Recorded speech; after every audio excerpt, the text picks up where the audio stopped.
So the opportunity here for all of us is how do we optimise our coverage in the 80% in the territories that the salesman never covers with a model that's actually respectful to the decision makers.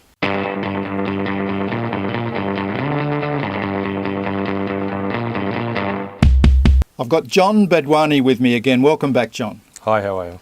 Hey, John, we're going through the series of challenges you see in the B2B sales environment. And challenge number 2 is territory coverage. Yep. What do you mean by that, and what do you see as the key issue? Yeah, good question. So at the end of the day, the way the sales model works is you give a salesperson a number and a territory and some assistance at some point in time. And usually the assistance is start-stop.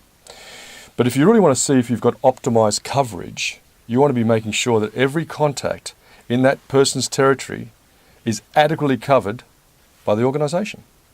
And that doesn't necessarily mean the salesperson. Well, it doesn't, but the reality is simply is this. When you look at what the salesperson's role is in each territory, and again, based on our research across all our client base, they're usually covering, well, let me go back for a start. The average territory is about 250 contacts. Right. Whether it's a few enterprise accounts with many contacts within, or whether it's many accounts with 1 or 2 contacts per, it's around 250 contacts. Contacts, you're meaning people. Decision makers or influencers you want to be building a relationship with, they're going to make a decision to buy your stuff. Okay. So you need to cover them? You need to cover them somehow. Right. So what we generally do is we generally say, salesman, you own the territory, you let us know if you need some help.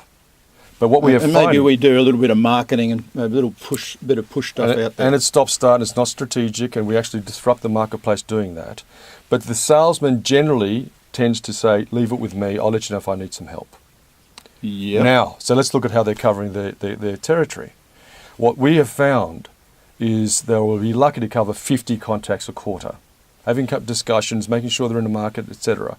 So most salespeople would be pretty busy doing that much. We absolutely. Imagine doing 1 new sales call a day. How many salesmen do that? Yeah, good question. There's in the transactional type sales Correct. area, probably, but they're not effective sales calls. Correct. So that's 50 a quarter. If your territory is 250 contacts, it means 200 contacts of the 250 are never covered by a salesperson. Yep. 80% of the market. We call it the blind spot.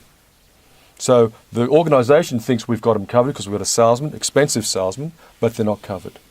So the opportunity here for all of us is how do we optimise our coverage in the 80% in the territories that the salesman never covers with a model that's actually respectful to the decision makers. So a lot of organisations have done various things to try and address that because it's a common problem. Everybody understands the problem, I think. Yes. Inside sales and all that sort of stuff. Yes. Are you saying they're not good solutions? They're not ideal solutions because until you actually start thinking about what's in it for the customer, you're actually intrusive. Yeah, you're annoying them and you get a low hit rate and so on and so forth. Correct. So what I'm advocating is building a strategic coverage model where you're talking to these decision makers on a regular basis, understanding their needs, gaining permission to educate them, and educating to such a point in time when they're ready to engage with the salesman, and then bring the salesperson in as a subject matter expert. And now we've got all the 250 contacts covered in the territory, and the benefits are to the customer first, to the organisation second. It sounds like an interesting solution. I guess some people already grapple with trying to do that. So what are some of the things we need to keep in mind to make sure we do that successfully? I think funding is the most important thing. What stops the organisation from doing it strategically is they're funded quarter by quarter. And therefore what happens is, it's like building a relationship, John. If I promise to call you next quarter and I don't, what does it do to our relationship? It certainly doesn't progress it. So the problem is, if I don't have the funding, I can't call you next quarter. And therefore, all the good work we've done, we've shown that we're not transparent, we're not authentic, and the relationship starts to fall apart. Okay, so you're talking about building you use the word strategic. Correct. A strategic contact process. Correct. Which is taking the buyer through a journey and the salesperson's not doing it. Based on the buyer's requirements, not the vendor's requirements. Good point. All right, so bottom line is, if you manage to achieve this, you're going to get much more coverage in the marketplace.